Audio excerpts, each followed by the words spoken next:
Bismillahirrahmanirrahim. Assalamualaikum warahmatullahi wabarakatuh. Selamat malam rekan-rekanku semuanya. Apa kabarnya pada malam hari ini? Semoga rekan-rekan mahasiswa semua dalam keadaan sehat sehingga dapat bertemu dalam perkuliahan daring untuk mata kuliah teori organisasi. Alhamdulillah Pak Jailan di sini juga dalam keadaan sehat, sehingga kita dapat melakukan perkuliahan untuk malam hari ini, kuliah daring, kuliah online untuk mata kuliah teori organisasi. Sebelum kami memulai, kami ucapkan mohon maaf untuk minggu yang kemarin terpaksa kami sudah siap-siap mumet terus akhirnya kami batalkan. Tapi insya Allah tadi sudah saya kirimkan untuk pertemuan yang ke-10 rekaman untuk materi tentang budaya organisasi. Baik rekan-rekanku semuanya, sebelum kami memulai perkuliahan untuk pada kesempatan ini, rekan-rekan tolong untuk absensi nggih, jangan sampai lupa. Pada kesempatan ini teori organisasi memasuki pertemuan yang ke-11. Pada pertemuan ke-11 ini kita mengambil materi pokok bahasan tentang manajemen konflik. Sebelum kita memulai pembahasan, seperti biasa kami sampaikan tujuan pembelajaran dari kita mempelajari materi pokok bahasan tentang manajemen konflik. Adapun tujuan pembelajarannya adalah setelah mempelajari bab ini diharapkan mahasiswa mampu mengerti dan memahami definisi konflik. Apa itu konflik? Yang kedua, mahasiswa mampu menjelaskan mengapa konflik itu timbul dalam organisasi. Dan yang keempat, mahasiswa mampu mengerti teknik-teknik mengelola konflik. Dan yang terakhir, tujuan pembelajarannya adalah mahasiswa mampu untuk mengerti mengelola konflik dengan baik, yaitu menerapkan manajemen konflik yang baik, yang benar bagi organisasi. Baik rekan-rekan, langsung kita masuk pada pembahasan untuk kita mempelajari tentang manajemen konflik. Saya mereview untuk pertemuan kemarin ada budaya organisasi, di mana budaya organisasi adalah nilai-nilai yang berkembang, nilai-nilai yang disepakati bersama, nilai-nilai yang berlaku untuk umum dalam suatu organisasi dalam rangka untuk melakukan kegiatan untuk pencapaian tujuan. Nah, dengan demikian bahwa budaya organisasi itu salah satunya dibentuk dalam rangka apa? Untuk mengurangi perbedaan, untuk mengurangi gesekan-gesekan dalam melakukan kegiatan organisasi. Sehingga kalau saudara melihat, saya contohkan kemarin, pertemuan kemarin, kita melihat dalam organisasi perusahaan, organisasi bisnis, perbankan. Budaya yang utama adalah budaya melayani. Melayani konsumen, melayani nasabah. Sehingga mulai dari pimpinan sampai kepada OB atau pekerja di paling bawah, karyawan paling bawah, semua sama-sama satu nafas. Apa itu budayanya? Sopan, santun, halus, melayani, menghargai semuanya. Kalau saudara masuk kepada bank, saya mengulangi ya, mulai dari kita mau parkirkan kendaraan sudah disapa dengan begitu baiknya. Kita masuk dalam satu gedung ruangan sudah disapa oleh security internal. Apa yang bisa saya bantu? Ini bentuk-bentuk budaya yang ditanamkan dalam satu organisasi perbankan.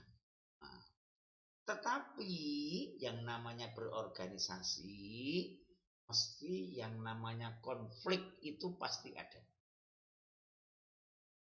Kita mencontohkan di keluarga kita, satu keluarga aja antara ibu, anak, ayah, sering terjadi perbedaan pendapat. Sering terjadi konflik. Nah, dalam satu organisasi, baik itu organisasi formal maupun non formal, yang namanya konflik itu pasti terjadi. Yang menjadi penyebabnya adalah apakah konflik itu alasannya rasional? Apakah konflik itu alasannya hanya dibuat-buat? Karena apa? Ketika orang masuk dalam organisasi masih awal-awal, itu belum begitu kelihatan konfliknya. Karena apa? Kita masih sama-sama masuk dalam suatu organisasi. Tetapi dengan perjalanan waktu, dengan struktur organisasi, ada pimpinan, ada manajer, ada karyawan, ada OB misalnya, ini sudah mulai timbul konflik. Apalagi dengan perjalanan waktu dari 1-2 tahun sampai 10 tahun, oh yang dulu karyawan sekarang sudah karirnya sudah naik. Ini akan menimbulkan kecemburuan. Meskipun memang mau profesional, dia memang punya kemampuan, dia memang punya kredibilitas. Yang lain selain itu adalah konflik itu terjadi karena perbedaan persepsi. Sama-sama satu perusahaan. Anda bisa lihat dinamika yang ada, karyawan maunya gajinya yang tertinggi. UMP nuntutnya yang tinggi-tinggi. Tetapi perusahaan kan punya kalkulasi untuk menghitung. Dan biaya-biaya, variabel biaya yang ditentukan. Nah, kalau sudah terjadi perbedaan cara pandang, perbedaan persepsi, sehingga yang terjadi apa? Saling tidak percaya. Sehingga apa? Akan menimbulkan konflik. Saya ulang bahwa konflik pasti terjadi dalam organisasi. Yang jadi persoalan adalah apakah konflik itu bisa diselesaikan. Nah, kaitannya hari ini kita ingin bicara tentang manajemen konflik. Manajemen konflik tidak hanya menyelesaikan, tidak hanya menutup konflik. Tapi bagaimana mengelola konflik itu dengan manajemen yang baik. Agar apa? Konflik itu memberi kontribusi yang positif bagi organisasi. Anda bisa melihat organisasi partai politik tidak ada di Indonesia yang partai politik tidak ada konflik. Itu untuk membesarkan, untuk mendewasakan organisasi. Tidak salah, tidak masalah. Nah, kembali ya, konflik dalam organisasi itu tidak dapat dihindari. Tidak dapat dihilangkan. Karena apa? Konflik tumbuh dengan sendirinya. Dengan alamiah dalam satu organisasi. Ingat, kita dulu belajar dengan namanya organisasi adalah kumpulan dari beberapa orang untuk melakukan kegiatan bersama-sama mencapai tujuan bersama. Jadi sudah pasti ada konflik itu sudah pasti. Yang berarti adalah yang paling penting adalah bagaimana kita mengelola konflik itu agar apa? Mempunyai pengaruh yang positif bagi organisasi. Kalau ada seorang pimpinan apalagi yang dengan era modern seperti ini melihat konflik ada hanya negatif saja, ini manajemen yang tidak sehat, organisasi yang tidak baik.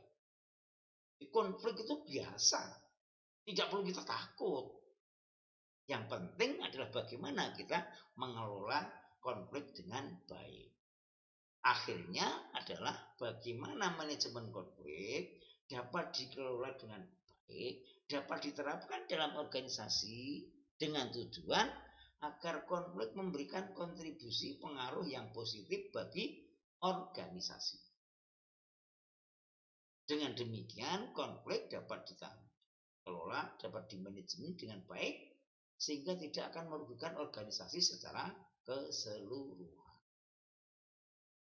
Kalau konflik itu mesti rebutan benar. Yang satu merasa benar, yang satu juga merasa benar. Salahnya tidak ada yang mengakui. Nah, bagaimana mengelola ini? Nanti di belakang akan kita kelola dengan sebaik-baiknya. Itu rekan-rekanku terkait dengan pendahuluan dalam kita mempelajari tentang manajemen konflik. Kita melihat memadari bahwa konflik itu pasti ada, bagaimana konflik dikelola dengan baik, bagaimana alasan-alasan konflik itu bisa terjadi, manajemen bagaimana mengelola konflik menjadi baik, mempunyai kontribusi positif bagi organisasi. Sebelum kita mempelajari tentang bagaimana manajemen konflik, kita harus memahami dulu sebetulnya itu konflik itu apa sih? Nanti akan kita bagaimana mengelola dengan metode-metode yang baik, dengan bagaimana awalnya kita bagaimana mempelajari mendefinisikan konflik. Salah satu definisi daripada konflik adalah konflik adanya dorongan perilaku anggota, bisa pribadi kalau konflik. Kalau kemarin kita bicara dengan budaya, perilaku harus satu atau lebih. Adanya dorongan perilaku anggota, kelompok, bahkan institusi yang mengarah untuk melawan atau fokusi terhadap pihak yang lain, yang disebabkan oleh berbagai hal yang berbeda antara satu dengan yang lain. Jika konflik itu utamanya adalah perbedaan, ini harus dilihat. Semua ngaku benar, semua ngaku yang baik. Nah, terjadinya konflik kan apa? Dorongan. Dorongan itu bisa perilaku, bisa kelompok atau institusi. Saat ini rekan-rekan mestinya sudah, semoga ya, tidak hanya melihat dari berita-berita YouTube yang hanya hiburan saja, tetapi juga melihat, kalau saudara melihat yang saat ini adalah adanya konflik organisasi PGRI. Nah, kalau kita melihat PGRI, Persatuan Guru Republik Indonesia, se-Indonesia jumlahnya berapa ratus ribu orang, aku bahkan mungkin jutaan, ternyata terjadi konflik perbedaan oleh kelompok. Dan kelompok itu kemudian mengkristal jadi institusi. Sehingga terjadi pengurus PGRI yang baru. Ini satu contoh nyata bahwa konflik itu dorongan perilaku anggota maupun kelompok atau institusi yang mengarah melawan oposisi terhadap pihak yang lain. Contoh PGRI ini jelas. Pengurus yang lama masih meger-meger, masa tugasnya masih belum selesai. Ada beberapa orang, beberapa gelintir yang diberhentikan oleh pengurus. Membentuk kelompok, membentuk kekuatan, mendefinisikan jadi pengurus PGRI yang baru. Pak Jailani tidak mengatakan benar yang salah yang benar mana. Saya ingin mencontohkan ini, bentuk konflik dari definisi yang saya tawarkan ini, di mana dorongan untuk melakukan perlawanan, oposisi terhadap pihak yang lain, yang sebenarnya adalah adanya perbedaan. Nah, kalau melihat dari definisi konflik tadi, bagaimana kita mencoba menganalisis dari dasar berorganisasi, di mana anggota organisasi itu ada 3 tahap, ada 3 elemen. Unsur utama adanya anggota. Ketika kita bicara anggota relatif lebih mudah, kita merekrut beberapa orang untuk kita ajak berorganisasi. Organisasi Persatuan Guru, semua guru direkrut untuk jadi anggota Persatuan Guru Republik Indonesia. Nah, kemudian yang kedua adalah bekerja sama. Kalau bekerja sama ini relatif lebih mudah. Ketika organisasi belum kelihatan besar kecilnya, manfaat ekonomi maupun non ekonomi, bekerja sama masih mudah. Kalau Pak Jalani nyontohkan PGRI tadi, untuk bekerja sama relatif lebih mudah karena diikat oleh profesi seorang guru. Nah, yang ketiga ini yang sudah mulai sulit, mencapai tujuan bersama. Dari sekian juta organisasi, ketika ingin mencapai tujuan bersama ini jadi berwarna-warni. Sederhana saja lah. Kita dalam satu organisasi perguruan tinggi, Universitas Tekom maupun STIS Tekom. Nah, dalam menerjemahkan pencapaian tujuan bersama, ini sudah jelas. Saya yakin sudah jelas. Tetapi dalam implementasi prakteknya, antara pimpinan, antara yayasan yang mengelola, antara dosen, tenaga pendidik, karyawan, maupun mahasiswa, punya persepsi yang berbeda-beda. Saya yakin. Dan kita satu keluarga, satu organisasi. Harusnya perannya berbeda-beda, tapi tujuannya sama.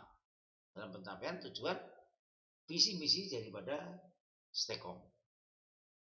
Nah, kalau kita bicara tentang definisi konflik dengan contoh-contoh yang Pak Jaren sampaikan tadi, jelas bahwa konflik itu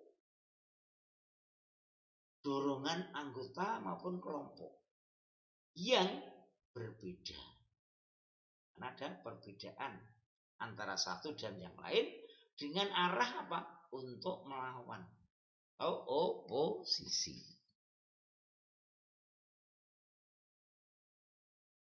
Sebelum kami lanjutkan, ada pertanyaan dulu, kiranya monggo, sebelum kita bicara tentang mengelola konflik menurut Stephen P. Robinson.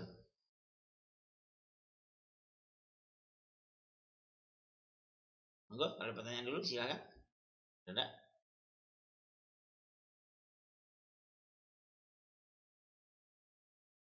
Nah, ini biasanya lewat ada ini, monggo.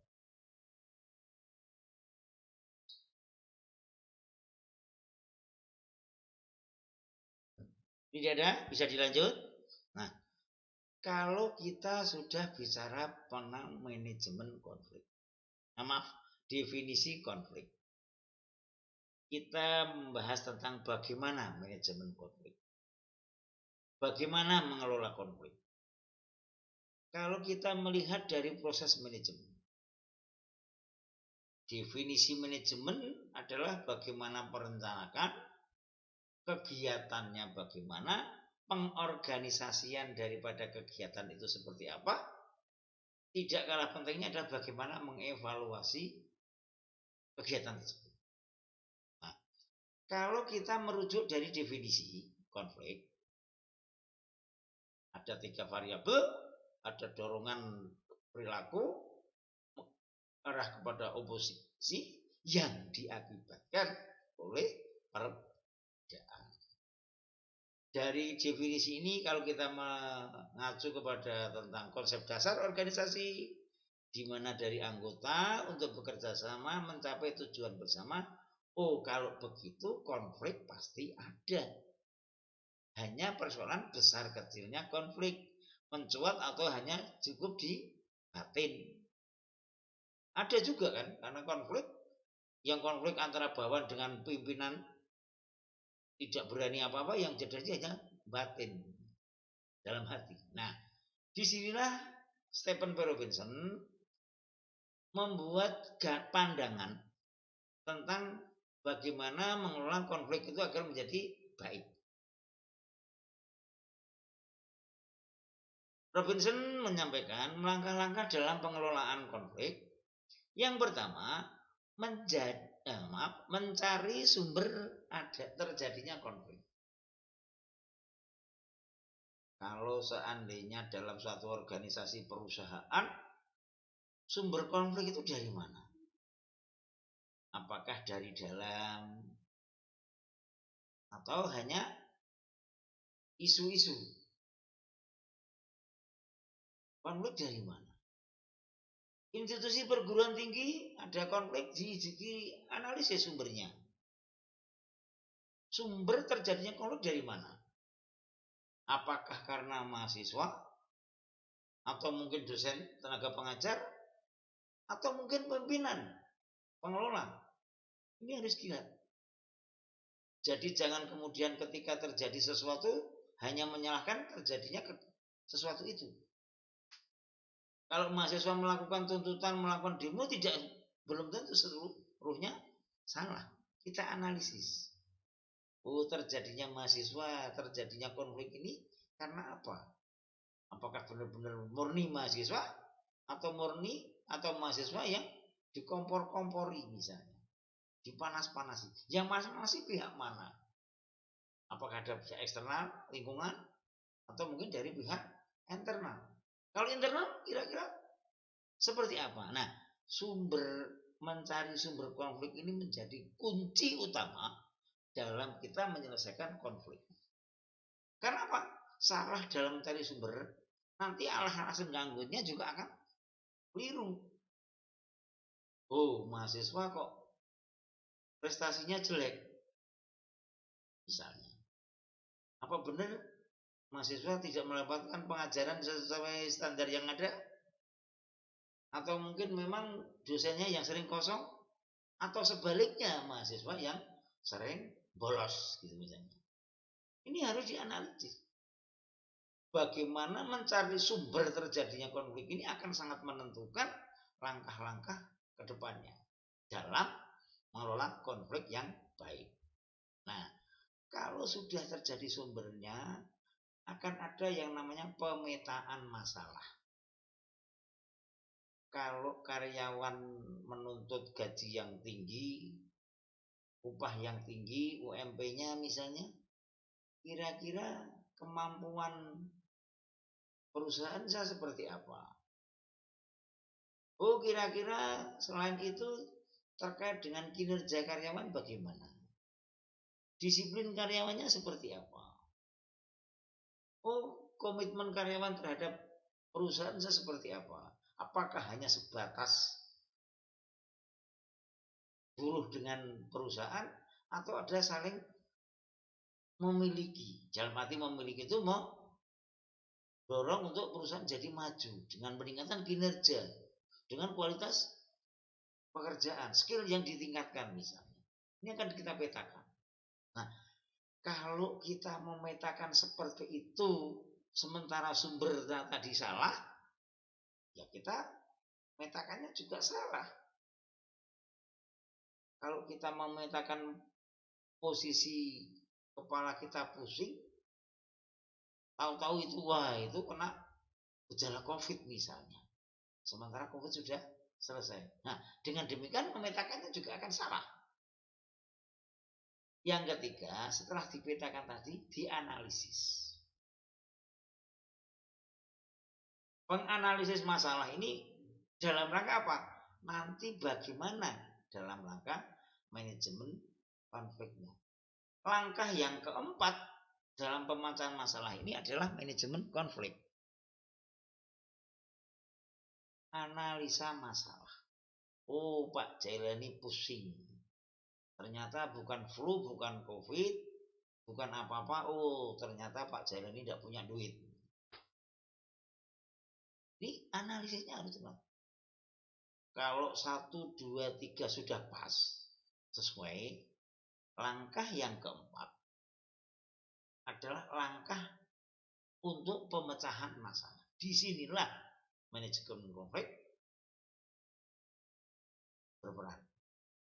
Nah, ketika ingin memecahkan masalah dalam satu organisasi, karena tadi di depan kami sampaikan, sumbernya masalah juga harus tepat, pemetaan masalah juga harus oke, analisis masalah yes. Nah, sekarang pemecahan masalah ada berbagai macam alternatif. Bisa dengan musyawarah. Ketika terjadi perbedaan dalam satu organisasi pendidikan, bisa sumbernya dari pelayanan mahasiswa yang tidak maksimal, bisa misalnya sumbernya dari tenaga pendidik dan dosen-dosen yang mungkin kesejahteraannya tidak sesuai misalnya, atau bisa karena kebijakan organisasi, kebijakan strategis daripada organisasi institusi pendidikan tinggi tidak aplikatif. Organisasi dibuat rencana strategis visi-misi yang sekian hebatnya, tetapi implementasi pelaksanaannya nol misalnya. Perencanaan yang bagus, tetapi aplikasinya sesuai dengan kepentingan tertentu misalnya. Nah, langkah penyelesaian masalah adalah yang pertama musyawarah. Bagaimana ketika sumber masalah terjadi, dimusyawarahkan. Contoh tadi, karyawan yang menuntut gaji yang tinggi, sementara perusahaan belum mampu. Kita musyawarahkan. Ini loh kondisi perusahaan begini. Ini yuk begini. Kalau Anda menurut ini kami belum mampu. Ayo kita musyawarah dengan baik-baik. Adanya musyawarah karena ada data dari apakah itu sumber permasalahan, sumber konflik, pemetaannya sampai analisisnya sudah siap, sudah oke gitu loh. Sehingga ini perlu langkah pemecahan masalahnya cukup dengan bermusyawarah. Musyawarah dengan rapat, bukan bareng-bareng. Ada pemecahan yang kedua adalah negosiasi atau lobby. Ternyata perusahaannya sudah besar, karyawan sudah puluhan ribu. Kalau dilakukan musyawarah kayaknya sulit. Dibuatlah negosiasi antara kelompok-kelompok pemimpin serikat pekerjanya di musyawarah. Nah, di dalam musyawarah itu belum rampung, belum tercapai. Langkah yang selanjutnya adalah negosiasi atau lobby. Ini kalau begini, begitu, kalau ini nanti begini. Ini ada negosiasi. Organisasi itu selain hebatnya apapun teknologi, yang namanya komunikasi dan koordinasi itu utama. Pak Jarani bisa jamin, hebatnya apapun teknologi informasi, hebatnya apapun modernisasi komputer, tanpa ada komunikasi dan koordinasi yang baik, nonsen. Sehingga apa? Negosiasi atau lobby itu salah satu bentuk dalam pemecahan masalah menurut Stephen R. Robinson. Lobby, negosiasi. Kalau organisasi pengen maju, pengen hebat, harus ada komunikasi yang baik. Kalau berkomunikasi aja takut, ya mohon maaf. Saudara tanya itu organisasi itu. Yang ketiga, harus ada diskusi dan kompromi. Bentuk pemecahan masalah dari diskusi dan kompromi adalah untuk menyampaikan kesepahaman dari perbedaan yang ada. Maunya mahasiswa kok begini, pimpinan dan dosen begini, dibuat kompromi. Karena mahasiswa kuliahnya lewat jarak jauh online, terjadi kekurangan ya harus kita maklumi. Tetapi tolong juga dipahami, dosen punya tanggung jawab selain jadi pengajar juga melakukan penelitian, melakukan kegiatan pengabdian masyarakat. Itu tugas dosen sesuai undang-undang guru dan dosen. Nah, negosiasi, kemudian bagaimana diskusi dan kompromi, ini sebuah tahapan-tahapan dalam manajemen pemecahan masalah. Kalau bisa dimusyawarahkan tingkat internal, ya udah. Mahasiswa bisa bermusyawarah sendiri dengan teman-teman yang lain, selesai, alhamdulillah. Tapi kalau tidak selesai, berarti perlu ada negosiasi. Dimusyawarahkan tidak mantap, ada negosiasi. Nah, setelah negosiasi, bagaimana berdiskusi? Untuk melakukan kompromi. 1, 2, 3 itu adalah penyelesaian dalam rangka penyelesaian di internal organisasi.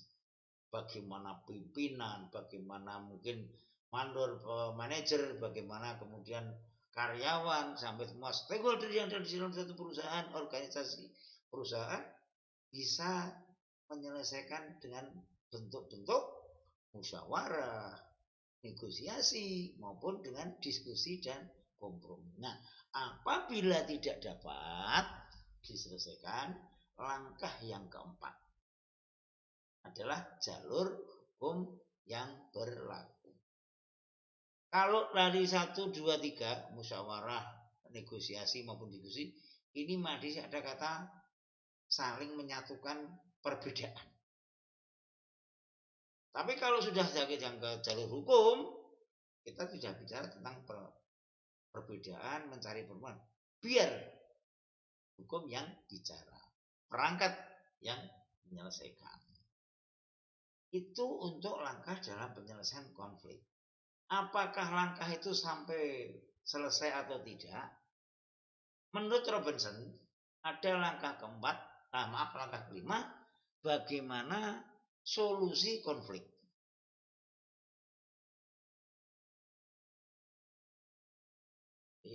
Kalau menurut Robinson, solusi konflik itu tujuannya adalah untuk survival.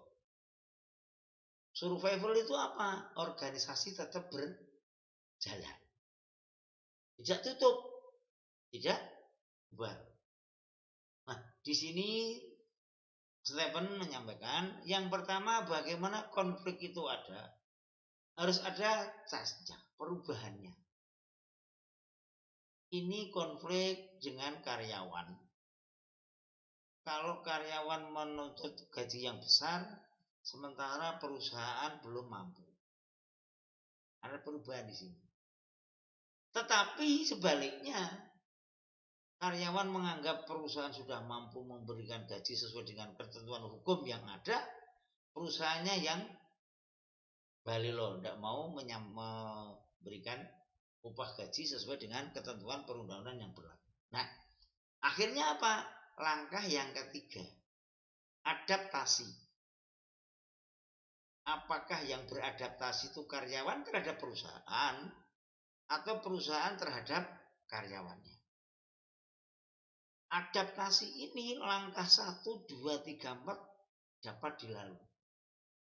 Apakah dengan musyawarah sudah cukup? Tapi kalau musyawarah belum cukup, berarti harus ada negosiasi atau lobby. Negosiasi kok belum berapa juga, harus ada kompromi. Nah, kalau kompromi itu salah satu atau salah dua mengerem, mengurangi tensi daripada perbedaan itu.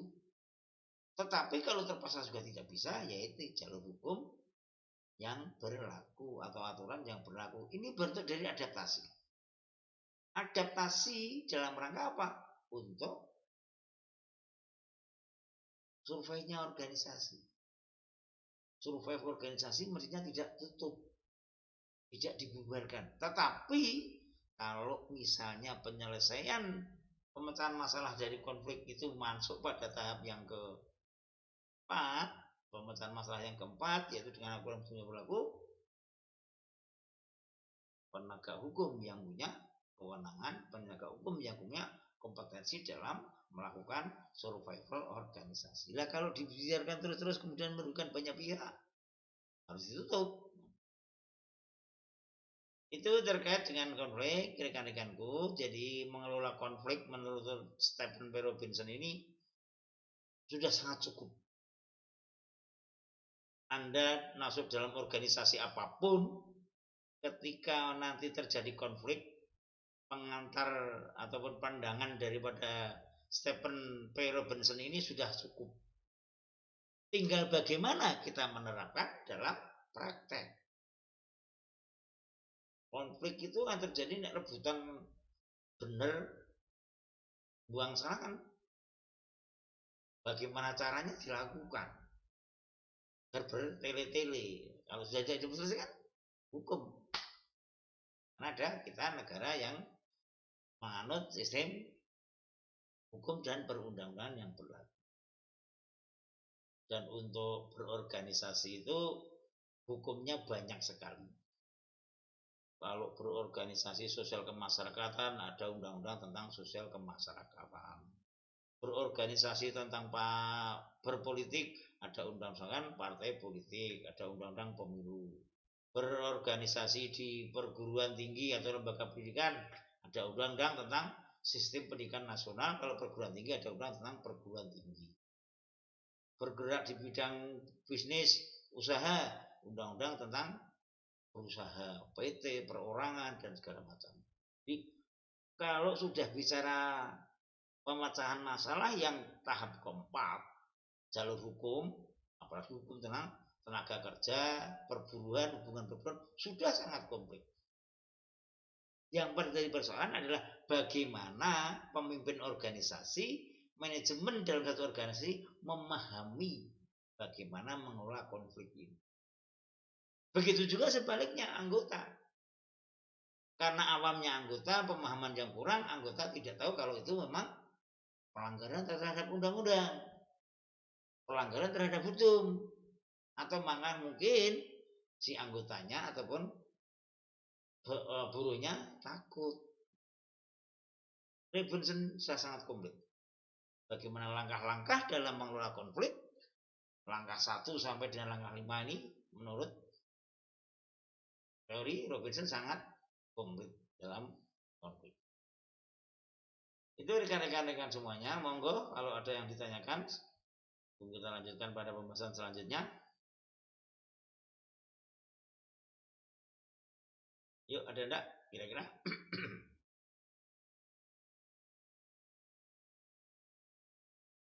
Ya dilanjut ya.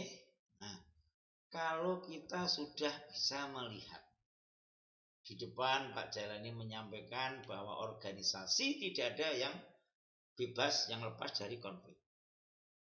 Kemudian dilanjutkan bahwa konflik itu ini definisinya. Bagaimana organisasi sesuai dengan konsep dasar, konflik itu memang wajar ada. Yang terjadi adalah bagaimana kita memanajemeni, mengelola konflik itu. Stephen Parabon menunjukkan pandangan seperti itu. Nah, bagi organisasi dalam melihat konflik itu bermacam-macam. Kalau yang namanya orang berkonflik itu yang terjadi kan over curiga. Apalagi organisasi yang besar. Nah, arti konflik bagi organisasi di mana dimulai dari bagaimana konflik itu dikelola dengan baik. Karena apa? Kalau konflik dibiarkan berlarut-larut akan mengganggu organisasi. Tetapi apabila konflik itu segera diantisipasi, segera dikelola dengan manajemen konflik tadi, akan mempunyai arti yang positif bagi organisasi. Karena apa? Organisasi itu akan maju, kuat, survive kalau ditempa oleh konflik-konflik dan bisa diselesaikan. Konflik akan mempunyai arti yang berbagai macam. Yang pertama, arti konflik bagi organisasi mendorong organisasi untuk berkoordinasi dan berkomunikasi dengan baik. Tadi di depan Pak Jani sampaikan. Jadi kalau ada organisasi merasa modern, IT-nya tinggi tanpa ada komunikasi dengan organisasi, ya tentu aja. Saya pernah, ya kebetulan lama, ada bukan lama ya, berapa tahun lah, mungkin ada sekitar 8-9 tahun, aktivis di satu organisasi politik. Ternyata dinamika yang ada di partai politik itu yang mempunyai timbul konflik sangat besar. Sehingga kalau kita melihat yang namanya organisasi partai politik itu, koordinasi dan komunikasi itu sangat utama. Meskipun hanya lewat komunikasi jarak jauh. Kalau sudah aktivis partai politik itu setiap hari, setiap saat harus ready terhadap perintah, terhadap koordinasi dan segala macam. Konflik itu kalau bisa dikelola dengan baik akan membagi dampak yang positif bagi organisasi. Dengan demikian, konflik mempunyai arti akan mendorong organisasi untuk melakukan koordinasi dan komunikasi. Yang kedua, dengan timbulnya konflik itu manajemen akan lebih berhati-hati. Wah, kalau saya melakukan ini kira-kira bagaimana ya? Bawaan saya seperti apa ya? Kalau saya tidak melakukan undang-undang terhadap organisasi perusahaan misalnya, saya tidak melakukan undang-undang terhadap tenaga kerja dan buruh, kira-kira apa? Manajemen lebih hati-hati. Kalau seandainya belum mampu melaksanakan undang-undang perburuan secara baik, mestinya tidak membuat potensi-potensi untuk timbulnya konflik. Ya, komunikasi tadi, koordinasi tadi. Yang ketiga, konflik mempunyai arti bahwa menumbuhkan iklim kerjasama yang baik sesuai tugas dan wewenang yang ada dalam satu organisasi. Kalau konflik, kalau komunikasi kerjasama tidak ada, ya terjadi curiga tadi. Wah, kok kayak gitu. Wah, kayak gini nyenengke si A. Saya bekerja seperti ini, nanti yang dapat rapot baik manajer saya. Saya bekerja seperti ini, nanti bonusnya untuk pimpinan saya. Misalnya gitu. Nah, iklim usaha kerjasama kan baik kalau ada timbul konflik. Jangan-jangan, nah kayaknya berbalik. Jangan-jangan saya begini nanti timbulnya begini. Jangan-jangan saya begini nanti teman saya begitu. Dan yang keempat, konflik akan mempunyai arti dalam ukuran tertentu dapat mendorong organisasi bekerja dengan baik. Oh, kok mahasiswa protes tentang sesuatu. Oh, berarti dosennya perlu ditingkatkan kemampuannya sesuai dengan spesialisasi keahliannya. Oh, kok mahasiswa sak kepenake dhewe. Ujian sudah diberi waktu yang panjang masih minta diperpanjang lagi. Oh, berarti organisasi perlu dievaluasi dengan sistem komunikasi antara mahasiswa dan dosen dan segala macam. Bahwa konflik akan mempunyai dalam tertentu akan mendorong organisasi lebih baik. Pak dosen tahu kalau mahasiswa tidak dapat mengakses karena sinyal wifi-nya tidak beres karena mahasiswa komplain. Kalau mahasiswa tidak komplain, kita nggak tahu kalau wifi-nya tidak support misalnya. Begitu juga sebaliknya. Rekan-rekan mahasiswa karena kita belajar jarak jauh, kita belajar dengan media daring, ya kita harus paham. Tidak dikit-dikit menyalahkan dosennya saja. Kita harus paham situasi dan kondisi yang ada. Dosen juga agak banyak salahnya, tapi mungkin juga ada faktor-faktor lain yang mempengaruhi. Itu arti konflik bagi organisasi. Lanjut. Waktunya masih. Nah, ini kenapa arti konflik? Kita baru bicara tentang sumber konflik. Apa kira-kira? Uang konflik sudah dipahami, manajemen konflik pola seperti ini, kok sumber konflik baru di belakangan? Saya ingin mengajak rekan-rekan mahasiswa untuk mengerti konflik dari konteks apa yang melatar belakangi konflik, bagaimana definisi konflik, kemudian bagaimana mengelola konflik bagi organisasi, arti konflik bagi organisasi, baru saya memberikan materi submateri pokok tentang sumber konflik.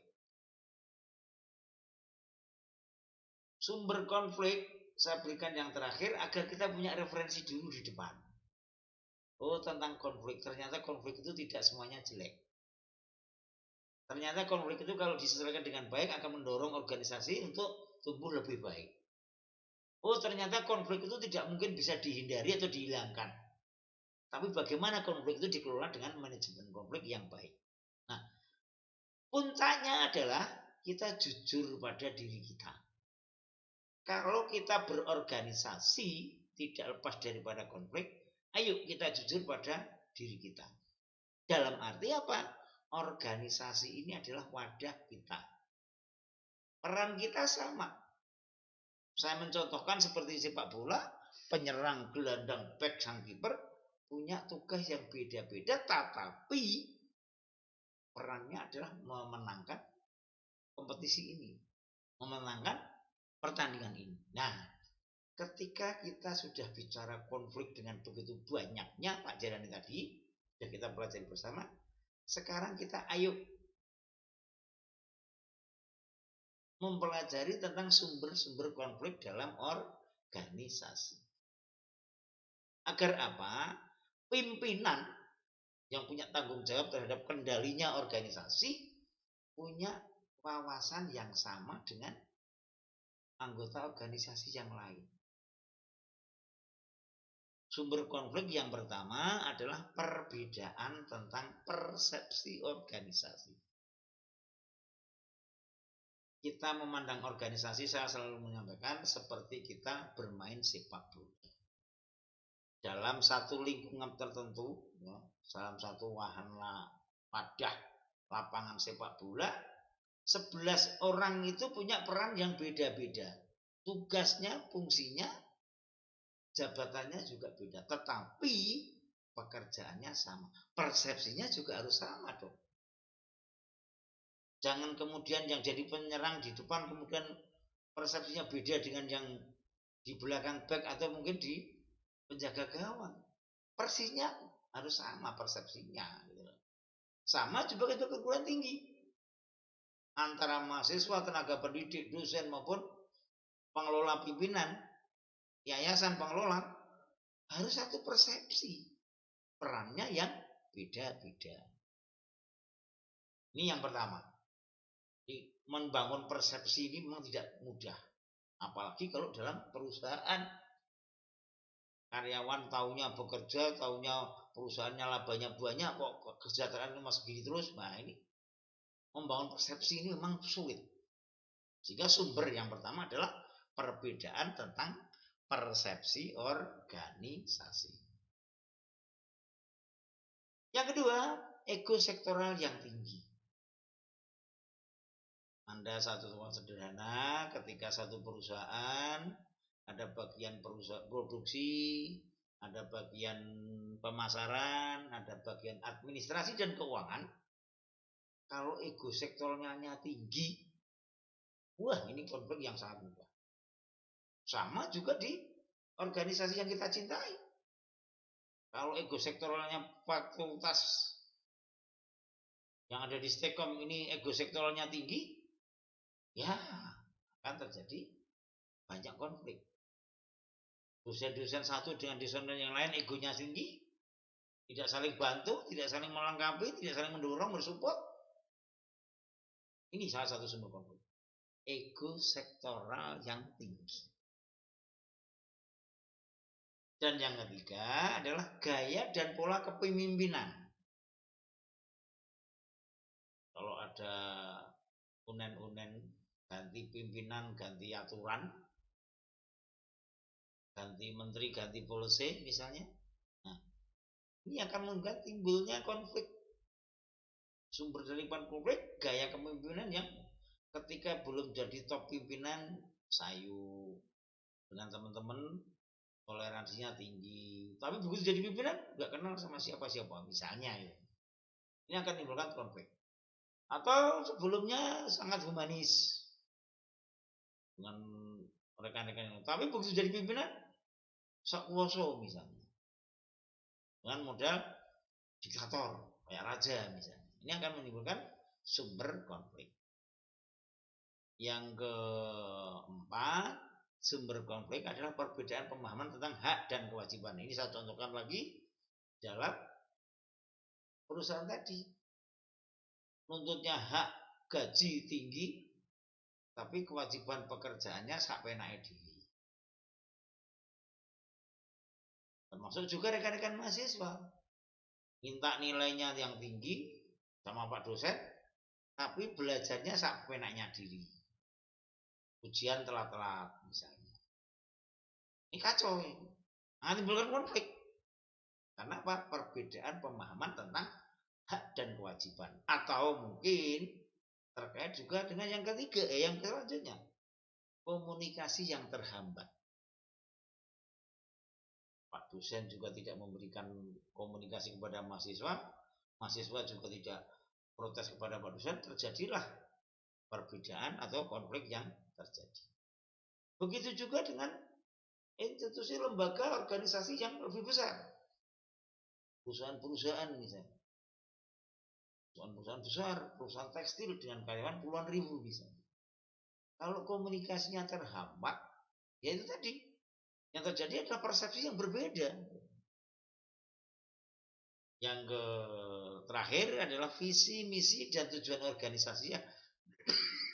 Mohon maaf. Visi, misi, dan tujuan organisasi yang telah bergeser dari yang semula.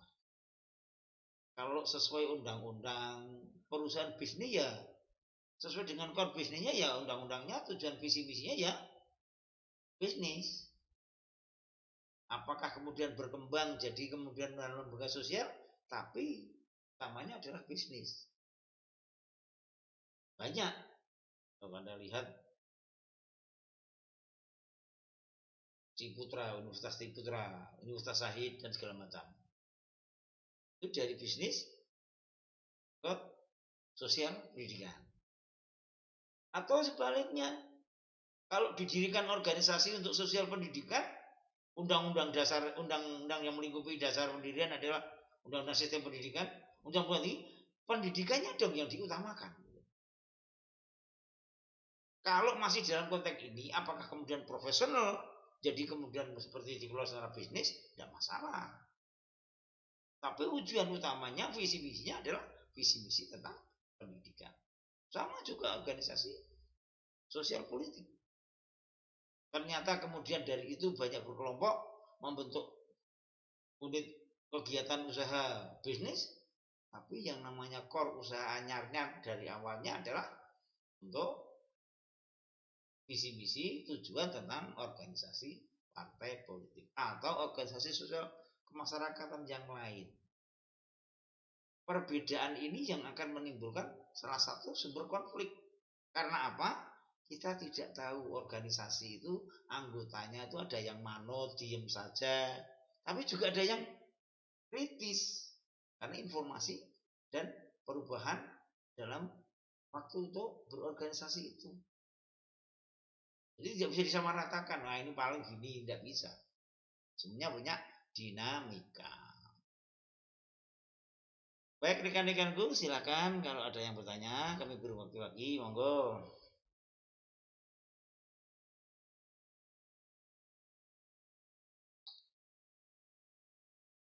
Tidak? Yuk, bertanya dia kan? Kalau maaf ya.